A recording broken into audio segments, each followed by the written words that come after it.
juicio, creación y responsabilidad. La lectura para memorizar para toda esta semana se encuentra en Efesios capítulo 3, verso 9. Pero para poder entender bien lo que estamos leyendo aquí, quiero agregarle el verso 8 y 9. Y leemos la Sagrada Escritura, Efesios capítulo 3, verso 8 y 9. A mí, que soy menos que el más pequeño de todos los santos, me fue dada esta gracia de anunciar entre los gentiles el evangelio de las insondables riquezas de Cristo y de aclarar a todos cuál sea el plan del misterio escondido desde los siglos en Dios, el creador de todas las cosas. Estas palabras fueron escritas por Pablo. A él, el pequeño de los apóstoles, le fue dada la predicación a los gentiles.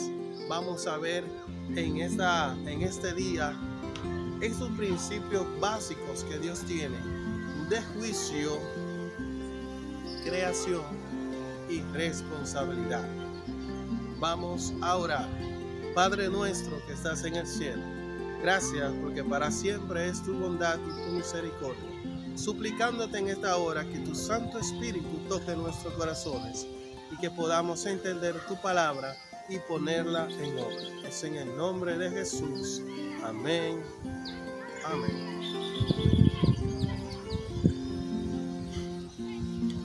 Juicio. ¿Por qué juicio? Nosotros somos pecadores y dice el libro de Romanos, que fue escrito por Pablo también en su capítulo 3, que la paga del pecado es que la muerte, mas la dádiva de Dios es vida eterna en Cristo Jesús. Pero nosotros todos hemos pecado, por lo tanto todos estamos bajo juicio, todos estamos bajo la penalidad de la muerte. Y es tanto así que nosotros nos han enseñado en el colegio que nuestra vida se resume en 3 cosas: nacer, crecer, reproducirse y morir. ¿Eso es el todo del hombre? ¿Sería el todo de nosotros solamente eso? Nacer, crecer, reproducirnos y morir. Esta vida a muchos nos resulta muy rápida. Es como un soplo, como dice los proverbios de Salomón. Esta vida es muy corta porque Dios nos creó a nosotros para vivir la eternidad en Él. Esa fue la razón de ser. Por entrar el pecado, ahora entra un proceso entre todo este mundo. Y es un proceso de juicio. Pero ¿quién está en juicio? ¿Tan solo somos nosotros los que estamos en juicio durante este proceso? Más bien, hay alguien que también está en juicio. Y es el mismo Dios. El mismo Creador está en juicio. ¿Cuántos de nosotros no nos ha pasado algo? Nos ocurre algo y decimos: Dios, ¿por qué? Y juzgamos y hablamos a Dios: ¿por qué, Dios, ocurre esto? ¿Por qué pasa aquello? ¿Por qué ha pasado esto? Entonces nosotros estamos levantando juicios en contra de Dios. ¿Cuántos de nosotros no hemos visto cuando pasa algo y decimos: wow, eso le pasó porque fue un juicio de Dios? Y juzgamos a Dios por las cosas que suceden aquí en la tierra. Y son cosas que a veces las provocamos nosotros mismos. Y esas cosas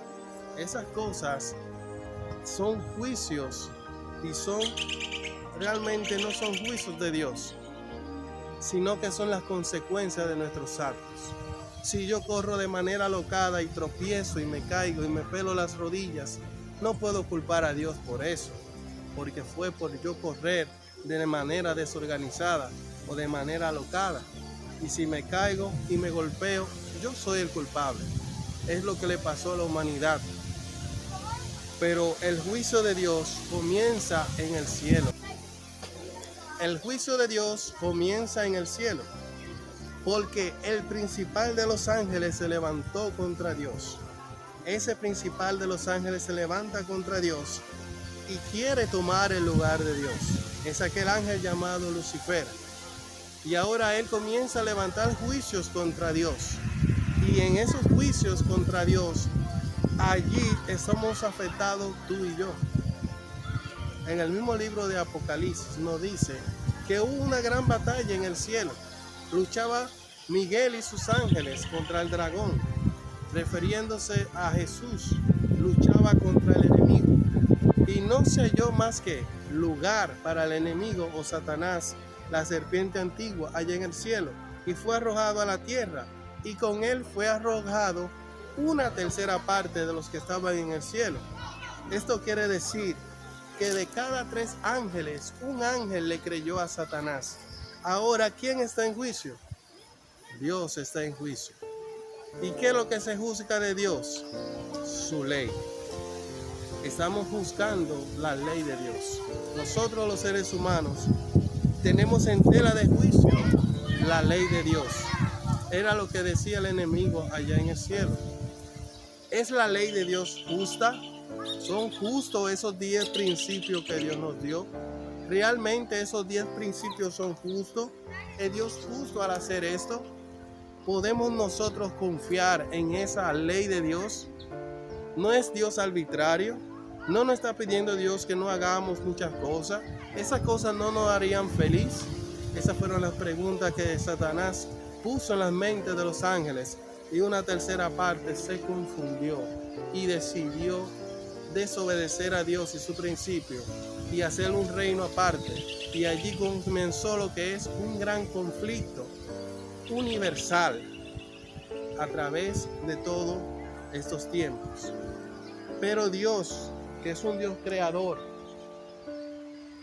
cuando se levantó este juicio, no existíamos nosotros, la humanidad. No existía la humanidad en sí. Entonces Dios, en su obra creadora, comenzó el juicio. Ahora viene la obra creadora de Dios. Dios decide crear y crea al hombre. Y Dios nos crea a mí y a ti. Y nos crea con un fin. Y es que nosotros seamos, ¿qué? Jueces. Usted dirá, ¿cómo que jueces? Sí. Nosotros seremos jueces. ¿De qué?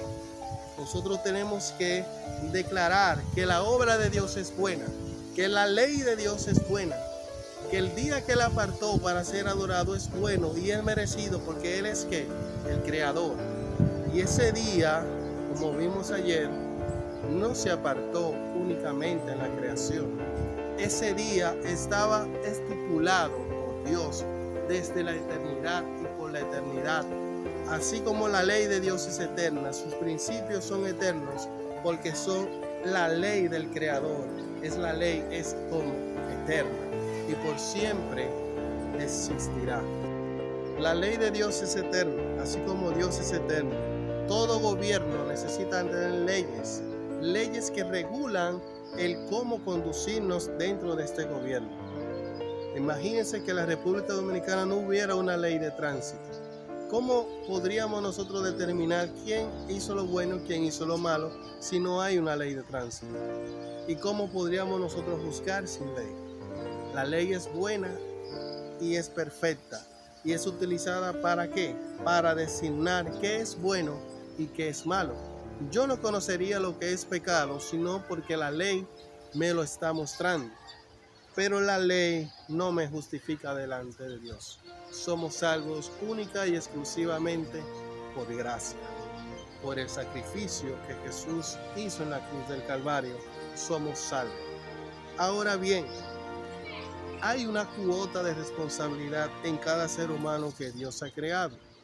Usted tiene la oportunidad de reconocer al Creador y de justificarlo y de ponerse de parte de Dios. Hay libre albedrío. O usted tiene la oportunidad de rechazar al Creador y ponerse del otro lado. Ahora bien, ¿cómo se hará esto?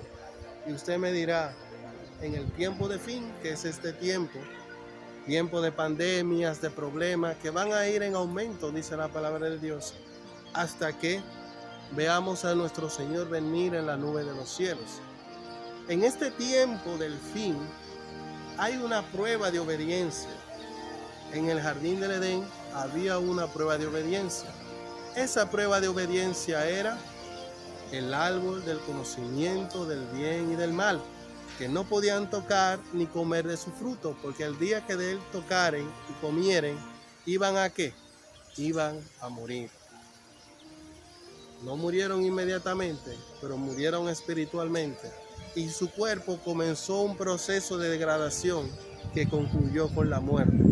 Dejaron de comer del árbol de la vida. Ahora pues, ¿cuál es la responsabilidad que tiene la humanidad? Dice la palabra de Dios, que Él viene a destruir a aquellos que destruyen la tierra. Nuestro cuerpo es templo del Espíritu Santo. Viene a destruir a aquellos que destruyen la obra de Dios. ¿Y cómo nosotros destruimos nuestro cuerpo, que es templo del Espíritu Santo? Cuando nosotros comemos cualquier cosa, cuando nosotros dormimos o no dormimos bien y pasamos horas y horas viendo televisión, viendo en las redes sociales, usándola de una manera no saludable y destruyendo nuestro cuerpo, nuestro ser. Eso Dios no va a tomar en cuenta. Pero Dios es un Dios de amor y Él quiere que nosotros procedamos al arrepentimiento. Quiere que tú y que yo hoy busquemos de todo corazón a Dios y nos arrepintamos y llenemos nuestra vida de su presencia. Entonces, tenemos una responsabilidad también nosotros como cristianos, y es que somos llamados ¿a qué? A ser la luz del mundo. Somos llamados a llamar a este mundo, aquellos que no conocen de la Dios, de su palabra, no conocen sus mandamientos, a que pongan la vista en eso y pongan la vista en el que nos puede salvar, que es Cristo Jesús. Fijo nuestros ojos en el autor y consumador de nuestra fe, que es Cristo Jesús. Así que nosotros tenemos esa responsabilidad. Somos llamados a ser atalayas, de llamar a otros a que vengan a los pies de Jesús. Y nosotros seremos reyes, sacerdotes y jueces, porque hemos de juzgar a Satanás, hemos de juzgar a los ángeles perdidos y hemos de juzgar a aquellos que no han aceptado la palabra de Dios. Y tristemente, si no lo hacen antes de la segunda venida de Dios, o ellos al morir murieron sin haber aceptado a Jesús, tristemente han perdido su salvación y su vida eterna. Dios quiere salvar, Dios quiere proteger. Hay un juicio. Ese juicio es para vindicar el nombre de nuestro Dios. ¿Para qué? Salvar al pueblo de Dios y para mostrar que sí se puede guardar la ley de Dios. La ley de Dios es la ley del amor. Dios es amor. Su palabra es amor. Dios te bendiga y te guarde. Dios te llene de su presencia. Haga Dios resplandecer su rostro sobre ti y te dé paz. Oremos. Padre nuestro que estás en el cielo, gracias. Gracias porque eres bueno, porque para siempre son tus bondades. En el nombre de tu Hijo amado, Cristo Jesús. Amén y amén.